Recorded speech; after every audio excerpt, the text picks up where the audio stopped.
Machilipatnam NH 65 పక్కన కేవలం 13,000కే గజం.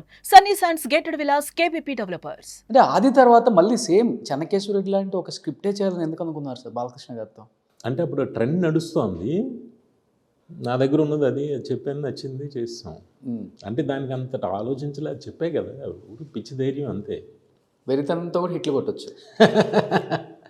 రిలీజెస్లో మొన్న సెన్సేషన్ కదా, సెన్సేషనల్ రెవెన్యూ.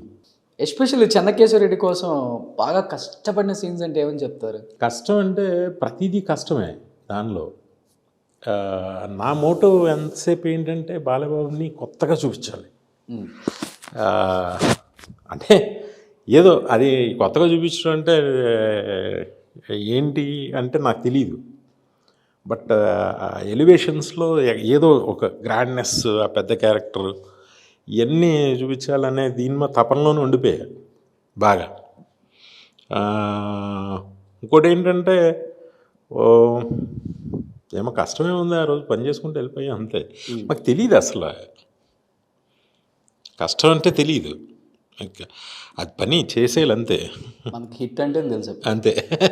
అంటే ఫస్ట్ సినిమా కొడుకుతో, సెకండ్ సినిమా బాబాయ్తో, సేమ్ మళ్ళీ అదే ఫ్యాక్షనిజం. అవును. డైలాగ్ డిక్షన్లో బాబాయ్ అల్టిమేటా లేకపోతే అబ్బాయి అల్టిమేటా? అలాగే పోల్చకూడదు ఇప్పుడు. ఫస్ట్ ఆఫ్ ఆల్ ఒక ఆర్టిస్ట్కి ఒక ఆర్టిస్ట్ని అసలు పోల్చకూడదు.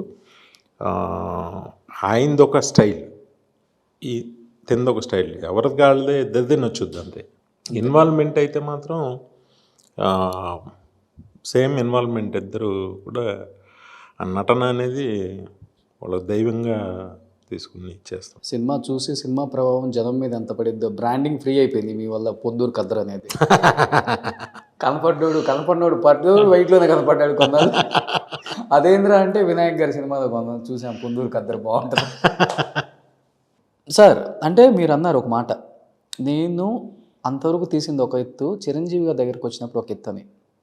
ఏంటి ఎస్పెషల్లీ చిరంజీవి గారి కన్నా ముందు బాలకృష్ణ గారిని టేకప్ చేశారు, బట్ మీకు ఎక్కడ అది అనిపించలేదు, ఏదో మొండితనం అంతే. చిరంజీవి గారి దగ్గరికి వచ్చేసరికి ఎందుకు ఆ భయం అదంతా ఎందుకు రావాల్సి వచ్చింది అసలుకి? అంటే ఫస్ట్ ఆఫ్ ఆల్ చిరంజీవి గారు మైండ్లో చాలా బలంగా ఆయన ఏంటంటే చాలా పెద్ద రేట్లకు అమ్ముతారు ఈ సినిమాని. అప్పుడు అందరూ బ్రేక్ ఈవెన్ అవ్వాలి. ఈవెన్ క్యాంటీన్, సైకిల్ స్టాండ్ వీళ్ళు ఈ ఇలాగా మాట్లాడతారు ఆయన. ఇప్పుడు ప్రతిదీ ఆయన ఓన్ చేసుకోవాలి.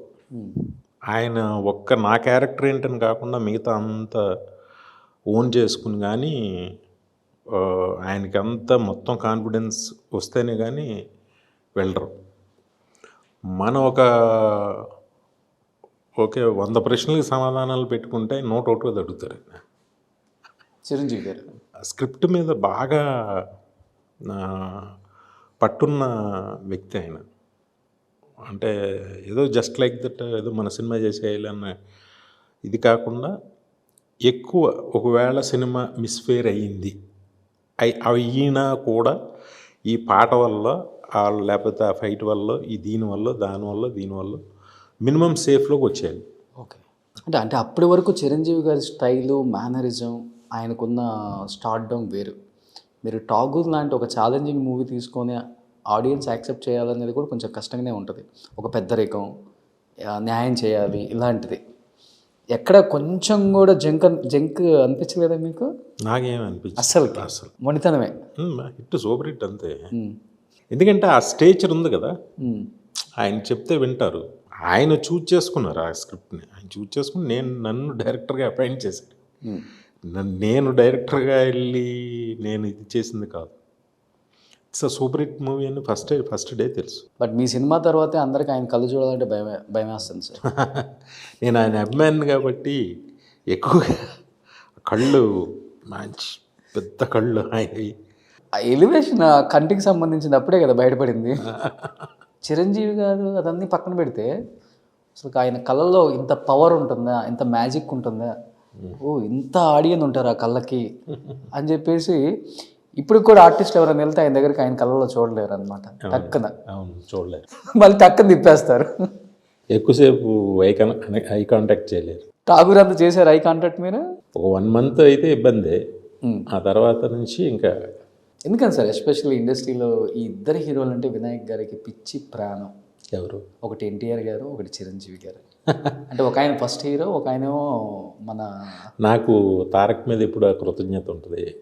నాకు ఫస్ట్ సినిమా ఛాన్స్ అంటే ఫస్ట్ సినిమాని నన్ను నా స్క్రిప్ట్ ఒప్పుకుని చేసాడనే కృతజ్ఞత నాకు ఎప్పుడూ ఉంటుంది. జనరల్గా చిన్నప్పటి నుంచి చిరంజీవి గారి అభిమాని కాబట్టి అదొక పిచ్చి ఉంటుంది. అంతే. అంతే. అదుర్స్ అంత పెద్ద హిట్ కొట్టారు కదా సార్. అందరూ ఎన్టీఆర్ ఫ్యాన్స్, వినాయక్ గారి ఫ్యాన్స్ అదుర్స్ 2 ఎప్పుడు అని అడుగుతున్నారు. చెప్తున్నా కదా, ఒక అద్భుతం జరిగాక ఫస్ట్ ఇవన్నీ అనుకుని చేసినవి, అది అనుకోలేదు కదా. అందుకని దానికి ఎక్స్టెన్షన్ ఏంటని అప్పుడు మాకు లేదు మైండ్లో. మొన్న అంటే రాజమౌళి గారు ఇంకొక స్పెషల్ ఏంటంటే మన ఇండియాకి పార్ట్ 1 పార్ట్ 2 ఇంట్రడ్యూస్ చేసింది ఆయనేనా, ముందెవరు ఉన్నారా? ఆయనే. పార్ట్ 1 పార్ట్ 2 ఇంట్రడ్యూస్ చేసింది ఎవరు లేరు. బాహుబలితోనే స్టార్ట్ అయింది అది. నాకు మొన్న అనిపించింది, అవును కదా పార్ట్ 1 పార్ట్ 2 ఇంట్రడ్యూస్ చేసింది ఈయనే కదా అని. ఎప్పుడంటే PS1 పొన్నియిన్ సెల్వన్ ఒక ఫంక్షన్లో రజనీకాంత్ గారు ఇంత పెద్ద స్క్రిప్ట్ని జమినీ వాసన్ గారు వదిలిండేవారు కాదు. ఎందుకంటే ఇది ఒక టైంలో అప్పుడు పార్ట్ 1 పార్ట్ 2 అనేవి లేవు, ఉండుంటే అప్పుడే చేసేవారు. ఈ సినిమా ఇప్పటివరకు చేయలేకపోవడానికి కారణం పార్ట్ 1 పార్ట్ 2 అనే సిస్టమ్ లేకపోవడం అని చెప్పి. అప్పుడు నేను అనుకున్నాను, ఓహో మన బాహుబలి 1 and 2 లేకపోతే ఇది కూడా వచ్చేది, ఇప్పుడు కూడా వచ్చేది కాదేమో. డెఫినెట్గా. బేసికల్గా చూసుకుంటే ఒక లవ్ సబ్జెక్టు, ఒక మాస్ మసాలా అయితే ఈజీగా తీసేయచ్చు. ఒక ఫ్యాక్షన్కి సంబంధించిన దాన్ని మీరు ఆ స్క్రీన్ ప్లేలో మీరు ఇన్వాల్వ్ అవ్వగలిగితేనే ఆ సినిమాని అంత పెద్ద హిట్ చేయగలరు.